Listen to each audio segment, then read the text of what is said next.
the stuff we're going to talk about today is mainly the product releases that we're releasing right now. And we're going to talk about the Amazon review request button integration inside FeedbackWhiz. We're going to talk about our new profits accounting tool. This is a beta release, but everyone here today will be able to have access to it. We have a brand new product manager, completely refreshed. We have new listing alerts we added. We have a way to track competitor reviews, and we have a brand new product review keyword tracking feature. So hopefully you guys can stay all the way. Like Rob said, we have a lot of resources and pages and giveaway at the end to share with you guys.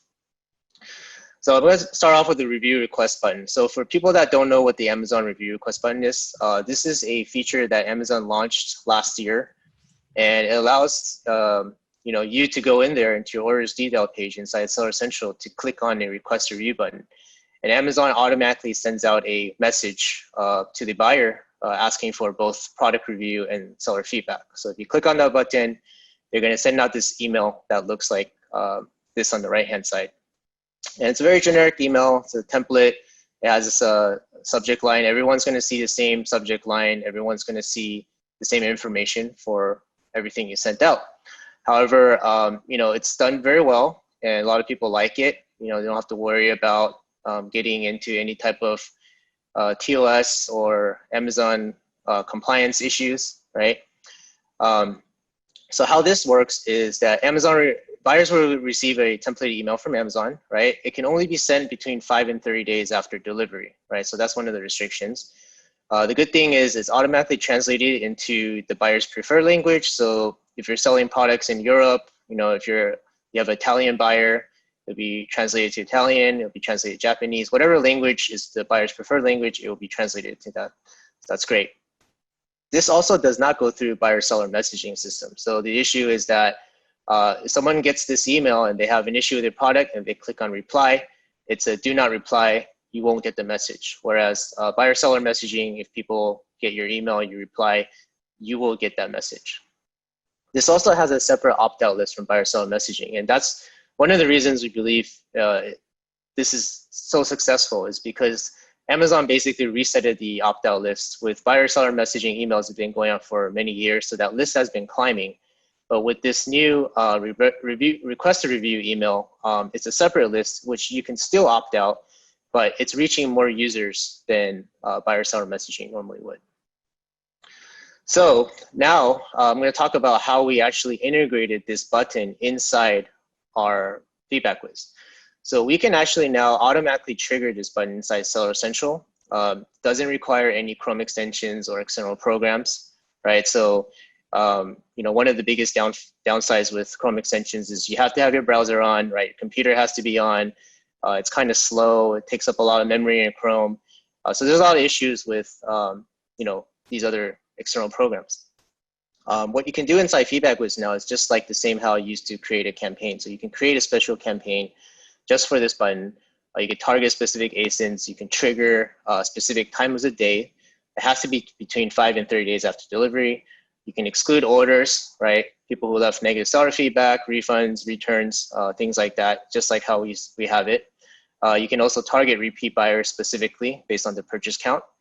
And we also track the emails that go out. So you'll know how many you sent, which order has been sent to, which ones are queued up to send. So we have all that data for you.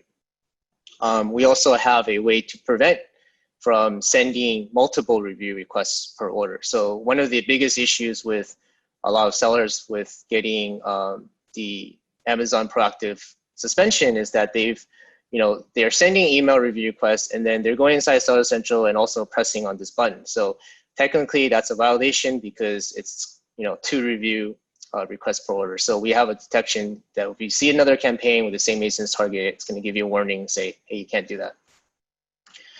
So I'm going to quickly play a demo of what it looks like inside FeedbackWhiz. Well, okay, so I guess I forgot to turn on the sound for this. But basically, inside the campaign, we have a new button here. So create a review and feedback campaign. And within this campaign, you can create a campaign, right? So you can select the name, set up a template, right? This template is official Amazon template, so it can't be modified. Hey, Hanson. Right? Yeah. Yeah, there you go. They were just asking if you could enlarge that screen Okay. Yeah. or the video. I just enlarge it. Yeah. Yep, there you go. Um, So we actually had a couple of questions come in. So somebody was asking, and I can go ahead and answer this. We had somebody asking whether or not the review request button is like replacing the FeedbackWhiz review request. So no, it's not a replacement. This is you'll have two options. You can still keep currently using the feedback request or review via our software, or you can use the review request button. You can or you will be capable of doing a hybrid kind of a both, and we'll be covering that in a little bit. So hopefully that answered that question.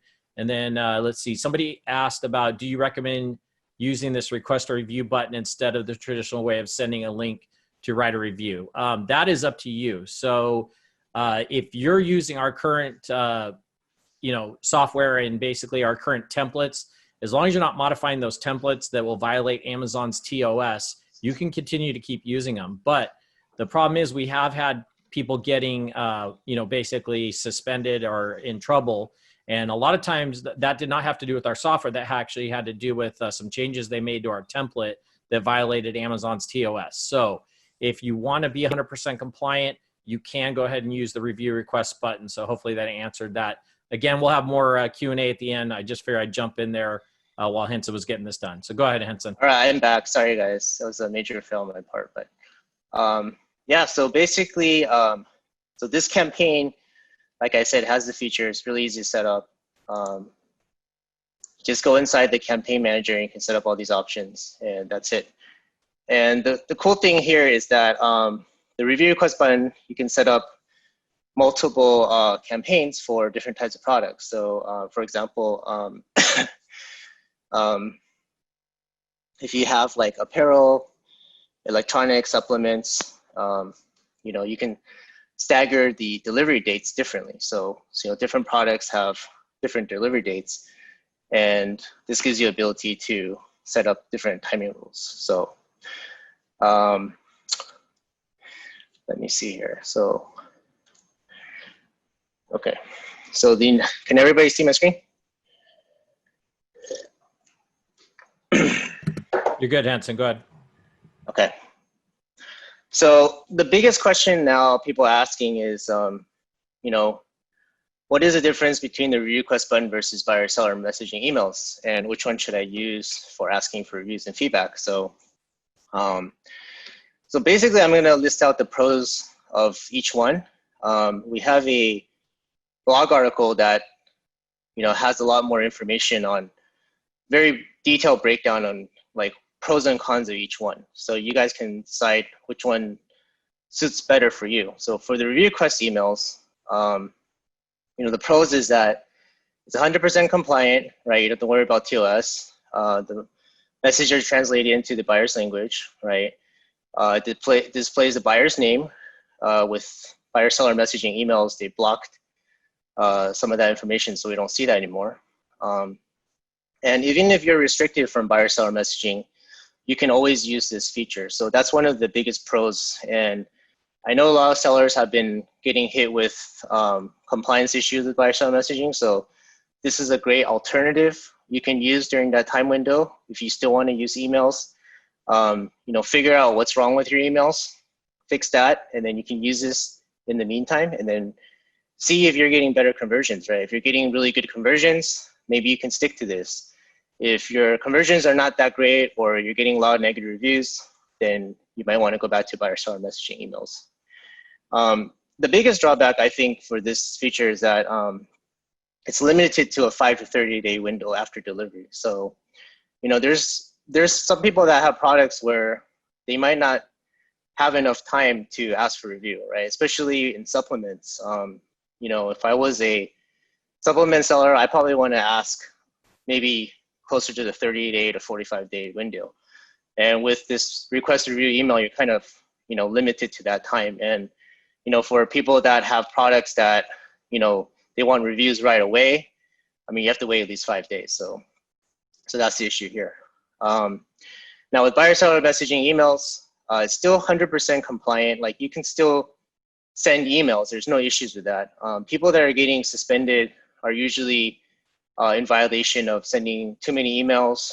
They're using suggested language, or maybe they're asking for reviews, buyer seller messaging emails, and then also clicking on the button. So you guys really need to figure out what's the cause if you're getting the proactive restriction. Now, the best thing about buyer seller messaging emails is you can still customize the subject line, the body. You can add in your logos, your branding, PDF attachments, right? You can also track open rates, and then buyers can also reply to emails. So these are the main pros of using each one. Again, you guys have to decide which one works best for your business. But the most important thing to keep note of is that the Amazon communication policy only allows you to send one review request or feedback per order, right? So you just gotta make sure you're not sending too many emails. You know, I've seen so many people's accounts where they're sending, you know, too many emails, and then you're just getting hit with these issues. So you gotta be careful with that. Okay, so let's go to the next. So that's the buyer seller messaging review request button. So you guys have any questions, you guys can put in the box and we'll try to answer for at the end. Hey, Hanson, actually, let's just stop real quick because there was a couple specific to it. And again, just so everybody knows, I'm getting a lot of people asking about, does our software only work in the United States? So why don't you go ahead and answer that, even though I know the answer. Yeah, so this will work in all the marketplaces that we support. So it will work for Europe marketplaces, Asian marketplaces, India, UAE, Japan, yeah.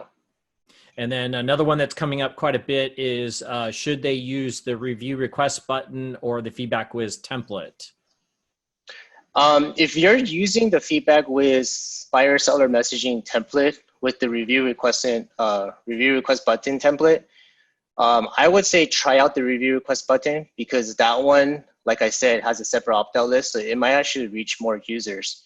And since it's the same template itself, you know, you don't have the benefits anymore of buyer seller messaging, so you might as well just use the review request button. Yeah, there's a few more. We'll answer some of these other longer ones. Keep the questions coming. I am trying to answer them as fast as I can, and some of them we are holding till the end to answer, because quite a few people are asking the same questions. So keep going. Lots of good stuff coming up. So that's our review request button feature. And now we got even a really, really cool one that the dev team, and a big shout out to our dev team, been working really hard on this one. So take it away, Hanson.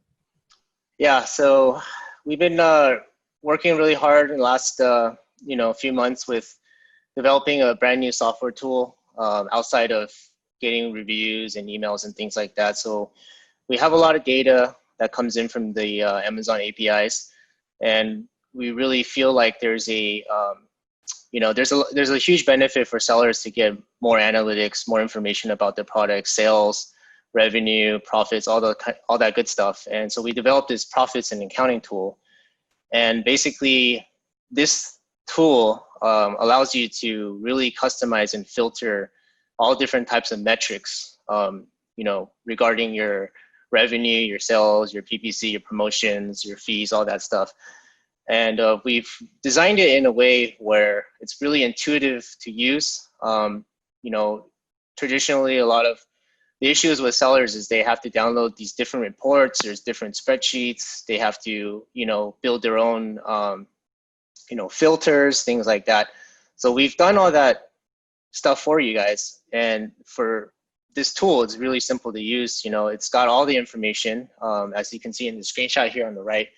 This is our profits product manager view, where you can see it in the ASIN level. So you can filter, you can search, you can find all this data for these ASINs in any time frame you want to search for. You can aggregate all the different marketplaces you're selling. So you can now combine, all the sales, all the promotions, all the fees for, if you're selling in 5 European marketplaces, or you're selling in all the North American marketplaces, you can pick and choose exactly which marketplaces you want to put these data points together, right? So we've broken down things like gross revenue, promotions, refunds, advertising, fees, taxes. So you have a very easy way to see all these numbers. Of course, we added things like graphs and trends. the really good thing, the thing I really like about this tool is that we added this new custom label option. So basically now you can group together specific products that you want to see. So for example, if you're selling a bunch of electronics products, you're selling a bunch of toy products, you're selling a bunch of clothing products, you can go in there and select and group these products together and label them as clothing or electronics, right? And then from there, you have the ability to compare the data between these products, which is something that it's very difficult to do right now unless you have your own, custom spreadsheets. Can be done in Seller Central. So, yeah, this is the profits ASIN view. We also have a profits dashboard, which gives you a more comprehensive look at your aggregate data across your entire sales, all your stores and marketplaces. And we have these cards where you can basically program different times of days, what you want to see your data in, and these cards will stick to when you come back, it's always going to show these time frames. So you get accustomed to see what's my profits today versus 7 days ago versus a month, whatever time frame you want to set it at. And we break down all these different metrics for you. You can analyze your best products, your worst selling products, which ones have the best revenue, right? Things like that. So it really gives you a very good insight overall of your entire stores and marketplaces. The other feature that we have in here is ability to convert the currency to all the major currencies. So for example, if you're selling European marketplaces, you might have euros, you might be dealing with pounds. If you're selling Japan, you could be dealing with yen, right? If you're a Chinese seller, you might be accustomed to CNY. So you can convert everything to a specific currency, whatever currency you want to see it in. So it does it on the fly, so it's really nice. So we also have an expense manager. So this allows you to input your own expenses inside. So if you have fixed expenses or recurring expenses for your business, then it's really simple to just input it in. We'll do all the calculations for you. You can set start and stop date time. So if the expense is only for this month or from this date to whatever date, you have the ability to enter that information as well. You can also assign these expenses to specific ASINs, right? And you can also export all this data. We also have a COGS manager, which is cost of goods. And basically this would, it's like expenses, except it's per unit. So you can, for example, if you have the cost of, whatever item you're selling, could be, $1 or $2, we'll input that for you. So when you go back to the product manager, you'll be able to see that, that calculation subtracted from your gross revenue and calculated to your net profit. The last section of this is the report section. So in the report section, you can see your gross revenue, you can see your units sold, orders, fees, data, refunds, everything broken down into different time frames. So you can see it in a weekly time frame, you can see it in a monthly time frame. So it's really easy to view all this information without having to tweak any of your spreadsheets or things like that. We've really thought about all the different points that sellers really want to view really quickly, so it's very easily accessible. I'm going to play this video, but I think I'm going to reshare my screen because the first time I did it, I forgot to click on a button which allows the audio. So now, let's see, it should work now. So this is the new profits page under the product manager. So I'm going to go through this page real quick. As you can see, this is a brand new format layout. It has a way to filter. So if you turn on the filters here, you can basically select custom date ranges for the period you want to see for your data. And you can also select the different marketplaces you want. So if you want to see only one marketplace, you can select one. If you want to see multiple, then you can select multiple marketplaces. As you can see, these cards up here, there's 8 different cards which aggregate all the data that you have under your filter and search. And you can also change the currencies over here. And in this view, you'll be able to see all the ASIN and all the product information in the ASIN level. So you can see your gross revenue, different types of fees. You enter your cost of goods here. You can see your net profit. These graphs, you can click into it. They're all interactive. So there's different different types of ways you can view these graphs. You can, you know, scale it differently. You can compare different types of products or different metrics, different ranges. So this graphing feature is very nice, very powerful. Back to the main page here, you can enter your own cost of goods per unit. So in here, you can select a start date and a stop date if you have it. You can call it a name, and then you can put in an amount. And then once you put in the amount, we will automatically calculate what's your cost of goods based on the number of units you sold during this time frame, and then calculate what your net profit would be.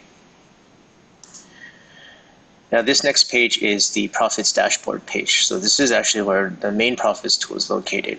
And if you go into profits here, you'll have these different pages here.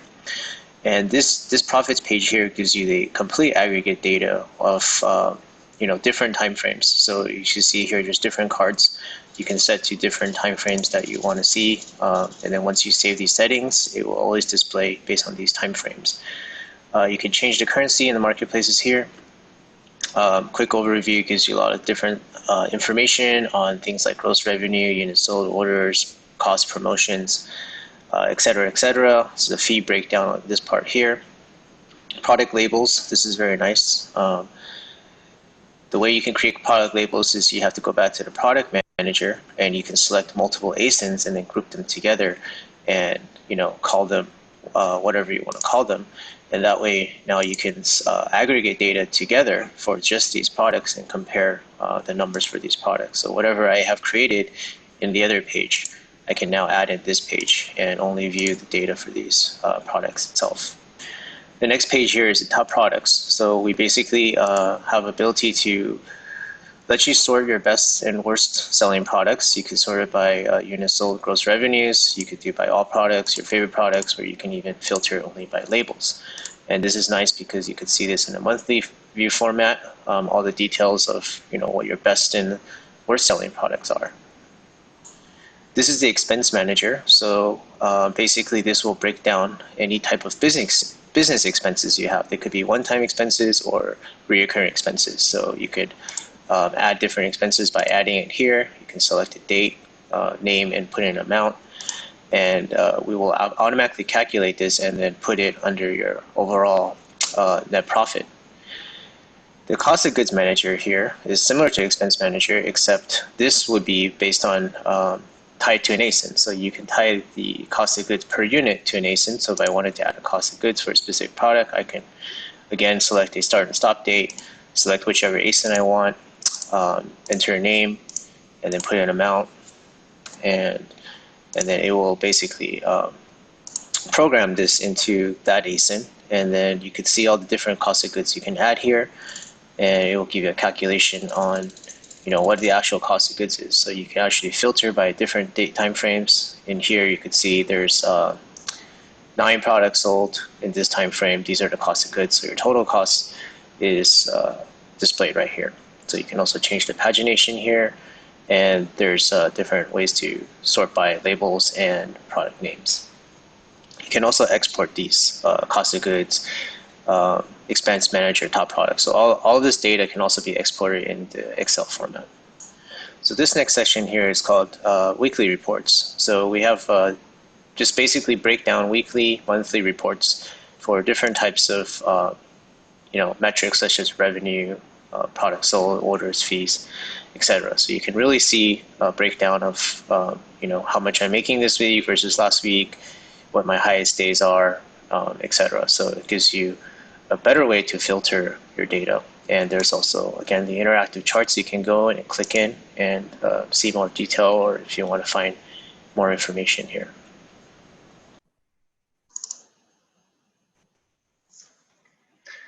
All right, hopefully everybody watched that, and if you guys have any questions, let me know. There's lots of them coming in, Henson, but yeah. why don't you keep going, because I'm trying to weed out. We're getting a lot of people asking the same question, so I'm trying to just put them together so I can answer you at the end. Well, we're almost done here. We have another section with the products page and some of the new review features and monitoring. So after that, I'll just go ahead and answer all the questions. So we have about, you know, a good 15 minutes left to go through that. And we'll stay on as long as needed to get these all answered. So definitely keep them coming. I'm trying to get through them as fast as I can, to answer the ones I can, and the ones that most people keep asking over and over again, we'll have Henson kind of cover them at the end. So go ahead, Henson. Okay, so the main thing that we've changed is the products page. So you guys will notice later that when you go to the products page, it's going to look completely different. And the reason we did this is we can add additional modules on later. And as you can see, the profits module is now part of this, and so is the monitoring. And the beauty of this page is that now you have the ability to search and filter with different metrics and labels per layout. So if you're in a default mode, you might be only looking at some of the things like your units sold, your review count, your number of offers on listing, right? And if you hover over these metrics, they give you more details about the different metrics. And then this also allows you to bulk upload or bulk label or bulk monitor different things. So you can select like up to 200 products at once and then apply the same settings to all of them. So if you have, let's say, short titles, you can apply it to all of them. Or if you want to label them specific products, you can do that easily. And also you can upload ASINs that are not inside your catalog. And that's the next feature we're going to talk about, is how to monitor products that are not yours. So you can also do that as well. So some of the new listing alerts that we also releasing now are also in this new products page. So before we only gave you guys alerts for reviews or hijackers, buy box, and titles. We've added more.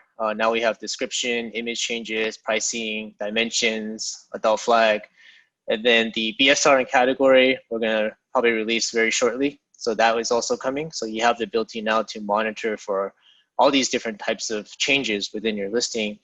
And basically we'll send you guys an email. For people that are using FeedbackWhiz, you know how it works. You get an email right away and it gives you details about it. So you don't actually have to log back into FeedbackWhiz. You can click on the links we provide you, and it has all the information about the alert itself.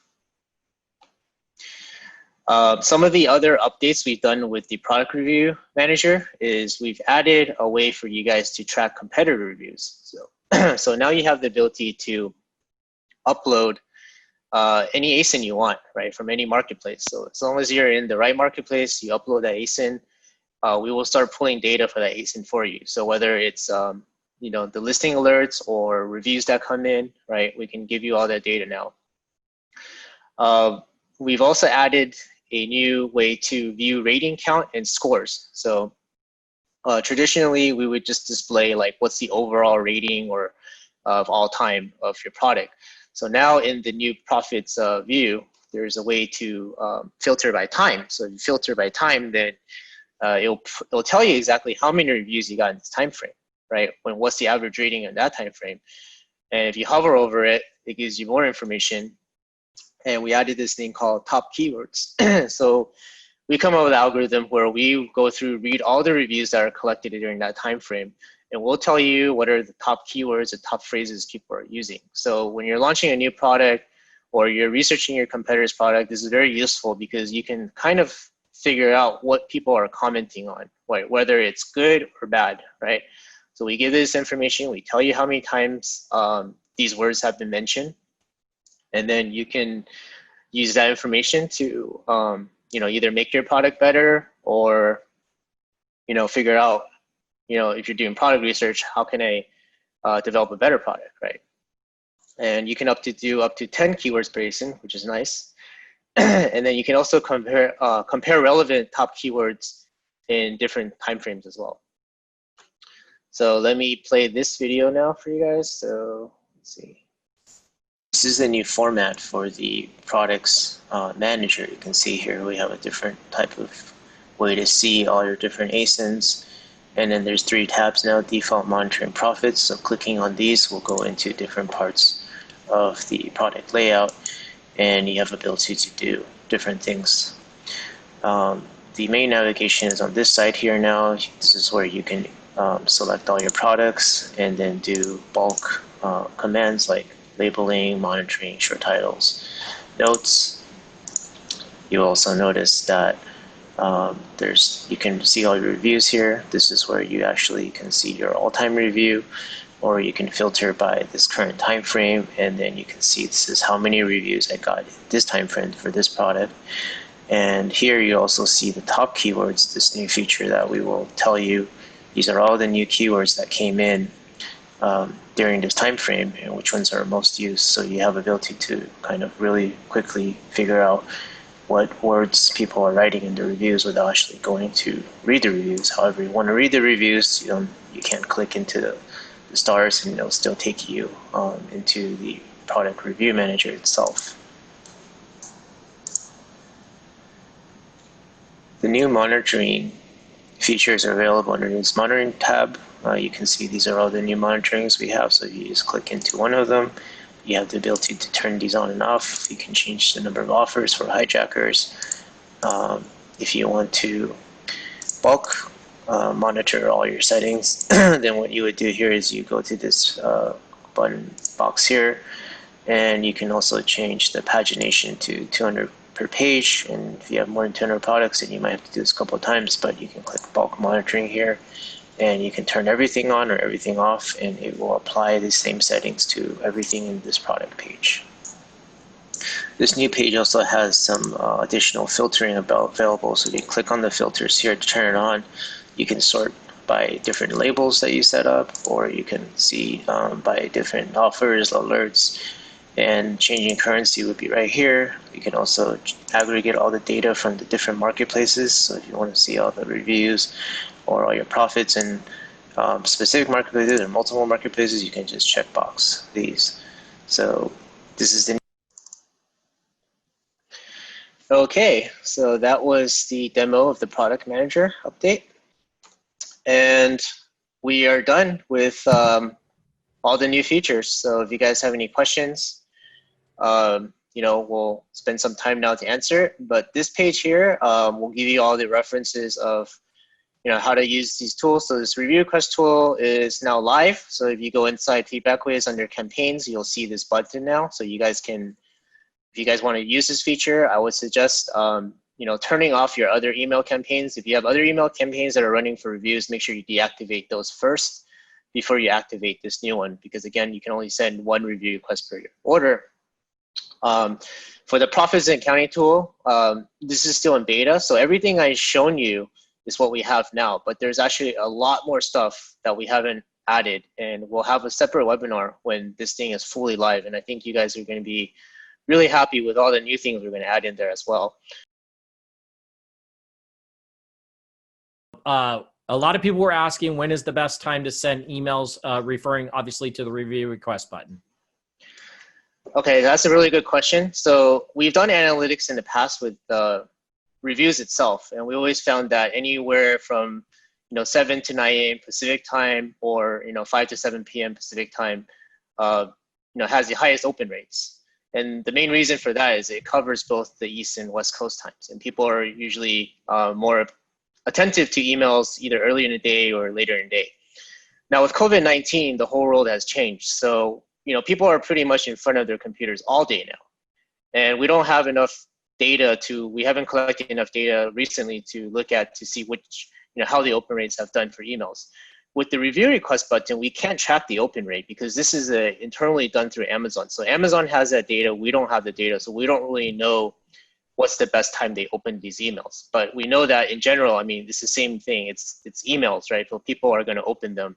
So best thing to do is just test it out, right? Try the early mornings. You could try the later nights, but honestly, in my opinion, I think these days it doesn't really matter as much, just because most people are not working in offices as much as they used to. So it might not have as much effect as it used to have. I'm going to add on to that a little bit. And if you're selling anything regarding like supplements or sport or workout equipment, you're probably better off sending it closer to that 20-day, maybe 30 days. Because the whole idea is like, if you get an iPhone case, you put it on your phone immediately, you're like, oh, yay, this is great, and I'll leave a review, possibly. Whereas if you're using supplements or workout equipment, you're not going to see results from it for 20, 30 days. So that's why when I was asking, a couple people are asking, I said it is product kind of specific, but Henson gave you a nice kind of general time frame on when it's best to send it out. Okay, moving on. Can you export or import data into CSV files? There was a lot of questions regarding importing and exporting of data in, I think it was the P&L type area they were talking about. So P&L right now, yes, you can export all this data out into a CSV file. So everything we pull within that module can be exported out. We don't have an import feature yet, but eventually we will have it. And of course, it's going to follow a certain format, and then most likely we'll probably integrate with some of these other accounting tools, whether it's QuickBooks or whatever tools you use. We'll definitely look into that, and it's going to be a future iteration that we'll offer. All right, perfect. And then this was a great question. Will my data ever be shared with anyone else? I mean, being I was, own my own business, I totally understand where you guys are coming from. Henson, answer that for them. Absolutely not, because we have these privacy data protection laws that we have to follow. We also have to follow Amazon's rules. So Amazon has, data policy protection policies as well that we have to follow. So, most of us don't even have access to your data, right? It's like for your eyes only. We have to encrypt all the data. We have to follow these guidelines as a third-party developer. So your data is always safely stored on Amazon servers. So if something happens to Amazon, that's, it's Amazon. But yeah, we won't share your data. So everybody who keeps messaging me on Facebook to look at your, look at your account, please go to support@feedbackwiz.com. We have great people on our support team that can answer it and look at it. I do not have access to your files, so please go there. All right. So a bunch more questions around availability. So a couple people kept asking, is this available on the free trial? And then there was other asking about the free plan.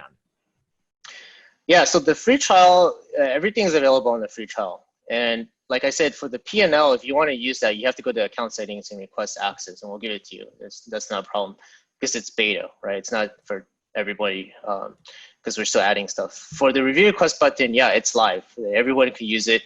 The free plan is available too. The only limitation on the free plan is you can only send 150 per month. So if you're doing more than 150 per month, then yeah, you have to go on a paid plan. But if you're doing under 150, then yeah, it's absolutely free. And another person, so let's get into some very specific ones here. For cost, can we put in add back costs? So I think they're trying to break down like P&L cost type stuff. Maybe cover that because there's a lot of people asking very specific, like they had this fee or that fee that they needed to kind of record. Talk about that a little bit more, Henson. Yeah, so with costs and expenses, you have ability to put in any date that the cost was incurred. So if it was something that was, last year, then you can set the time of when that cost was done, right? Or if you have a reoccurring cost that just happens every single month, then, you can set it that way too. So yes, it can be done.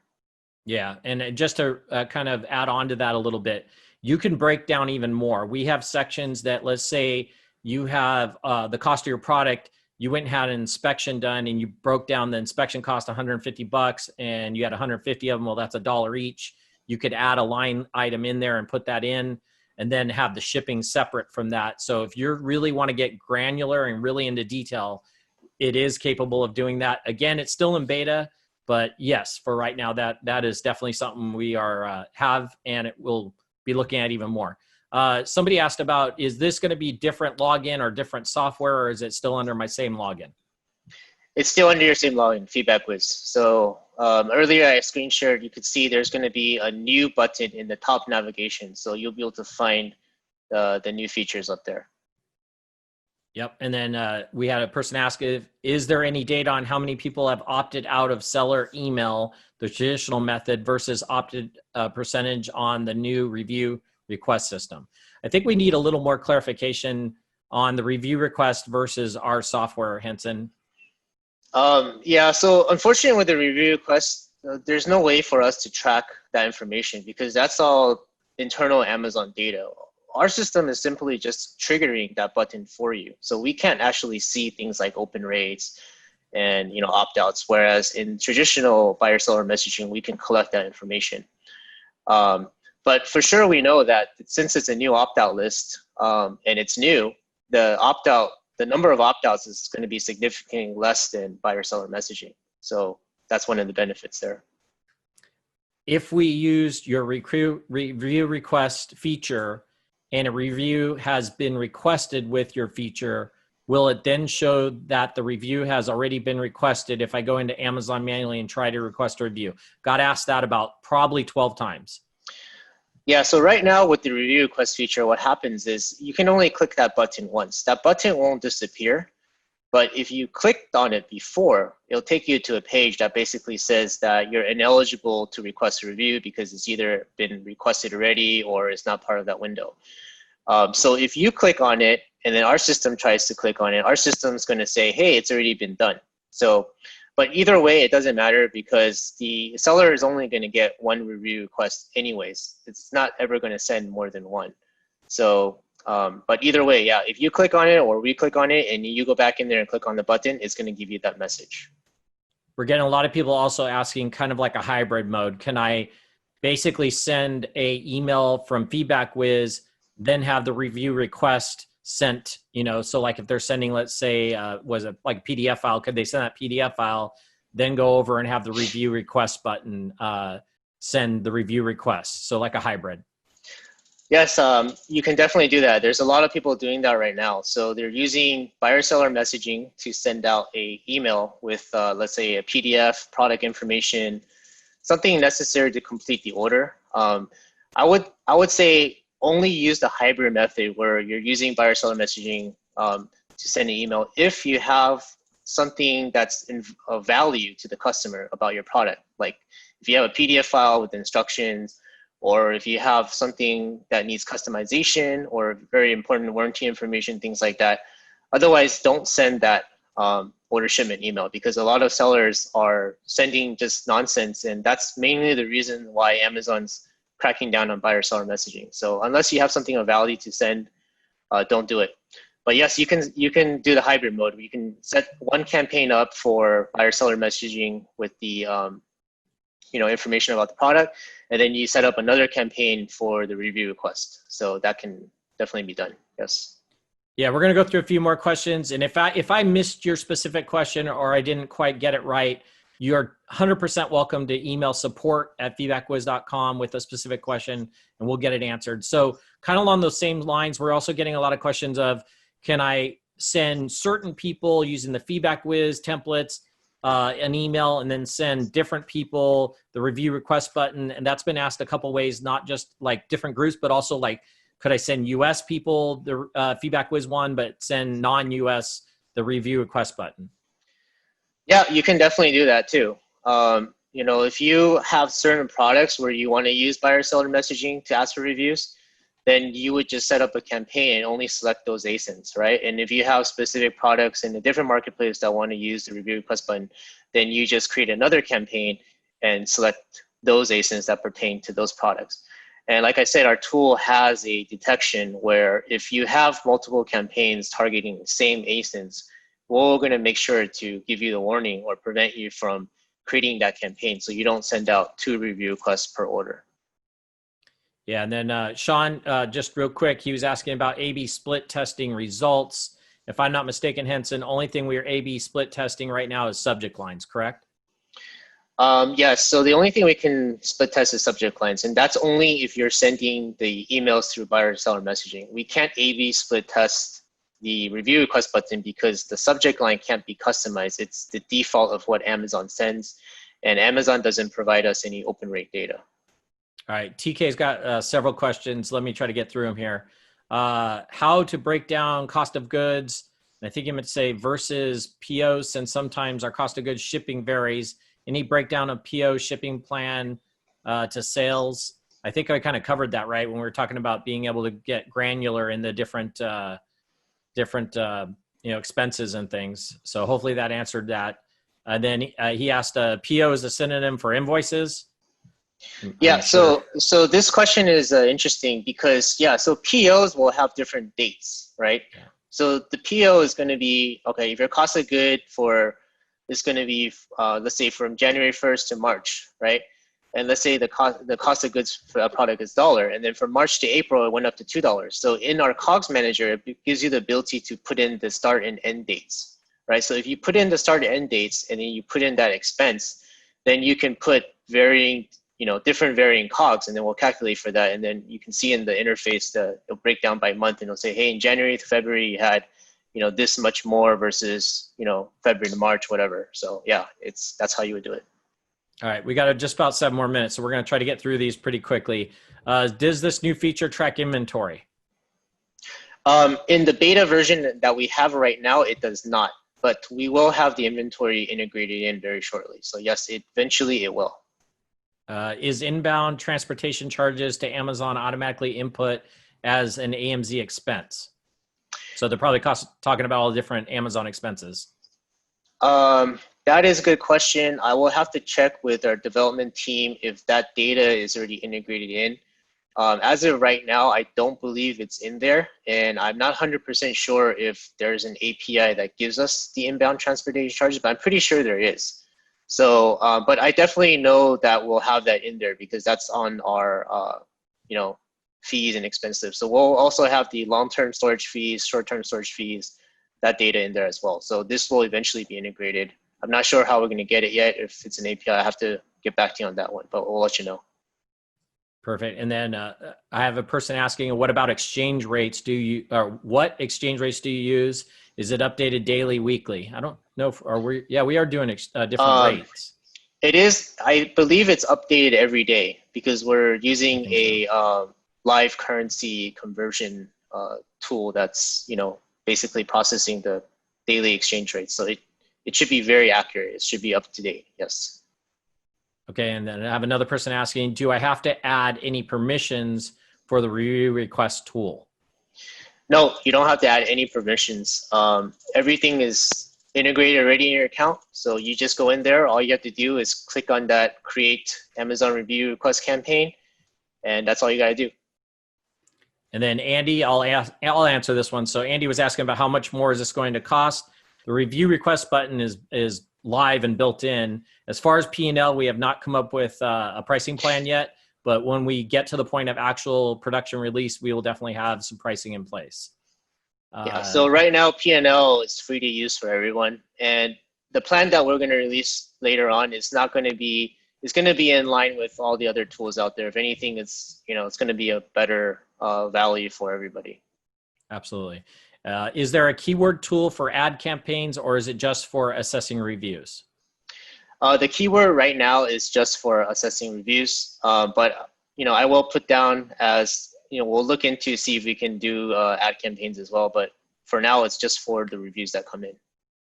Another person asked, and I'm sure a lot of are going to ask this too. I logged out of FeedbackWhiz and logged back in, still not seeing the review request tool. Should be live, right?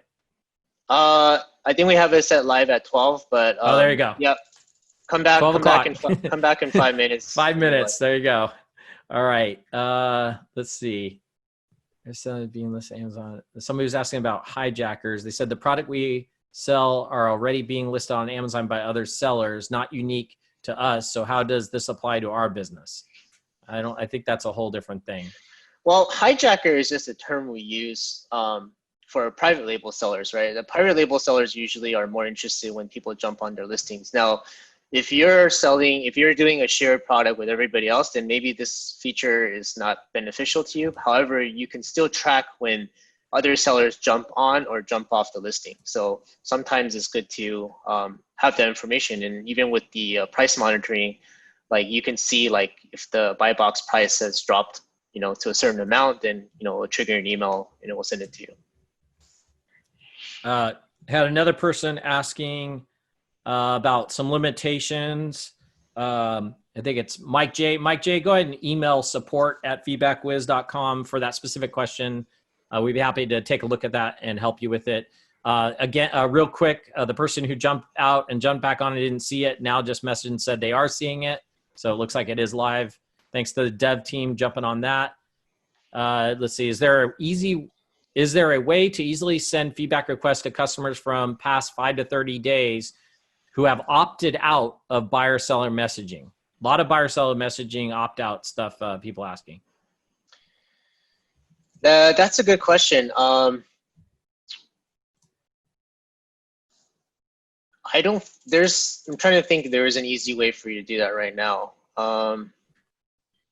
I mean, if you have a list of all the opt-out buyers, then technically, in FeedbackWhiz, there's a way to manually send emails as well. However, the review request manual send is not live yet. So when we get that live, you'll have the ability to filter in the orders page for all the opt-outs, and then you can just bulk select all those orders and then do a one-time send for the review request. So as soon as that's live, we'll announce that too. So you can send the manual for review request. Yes. So that's how I would do it. Yeah. Thomas was asking, how should I migrate from feedback request to the new review request tool so that I don't miss message getting sent out from the former template? If I shut it off, I also want to avoid duplication. That's a good question. People are going to getting a lot of asking on that. Kind of how do I transition over? Yeah, so it's a tricky one because the review request window is from 5 to 30 days, right? So you might have, depending on your campaign, how you currently have set up with your emails, I mean, I don't know when you're sending it, but there could be some overlap. What I would suggest to do is when you want to do the transition, I would just shut off on your feedback request campaign and then set up the new request campaign. And then once you have that running, you'll be able to see all the orders that are queued up for that campaign that's going to send out in the future. And if you use our orders page within FeedbackWhiz, it has the data of whether it's been sent or queued, right? So basically, you're going to have to do a little bit of manual searching and then find the time frame of where that gap is, right? Where that gap is, because you'll be able to know what orders had email sent or review request sent. And then I would say, decide how do you want to request those reviews. You want to use the button or you want to use buy or sell messaging, and then you can bulk select those orders and then manually send out a email for those orders. Yeah, that's perfect. So we just got another minute or two here. We're going to go through these really quick. How often does the system send out review requests? It depends on your campaign. So if you set up for 5 days after delivery, then every order that's 5 days after delivery is going to send at that time you sent, right? So it's staggered to when the delivery date of each order is. Yeah. So once you have the campaign set up, it's going to look at all the orders that match those rules, and it's going to send daily one time for those orders. When you add the inventory feature, will you have a manual input to account for our 3PL inventory? Most likely, yes. I mean, for us to launch the inventory feature, we want to make sure we have covered all the bases. So yes, it will be there. All right, Headset. Any plans to add a PPC manager tool? Yes, that is coming as well. As you can see, there's a new PPC data integration inside account settings now. So you can connect your PPC data to us. And we will be, like I said, in that products page, there's these new tabs, right? We have monitoring, we have profits. So we will have PPC and inventory shortly integrated there as well. Yes. This is just the start, everyone. We are just getting started. Like, I know we've been around for a few years, but watch out. We got lots coming, a lot more before the end of the year. Our dev team is not sleeping, basically. And, we'll just keep sending Red Bulls to their house and have them delivered. Okay, just a few more, and then we're going to wrap this up. Thank you, everybody. Appreciate it. Let's see. I have a campaign soon to be launched with about 4 emails. Could I just add the review request trigger within the campaign as the 5th email? Well, that's an interesting question. First of all, I would suggest not sending 4 emails because Amazon really doesn't like people sending too many emails. And that's one of the main reasons people are getting the proactive restriction is from sending too many emails. So my suggestion is if you're sending 4 emails, cut it down before you get restricted.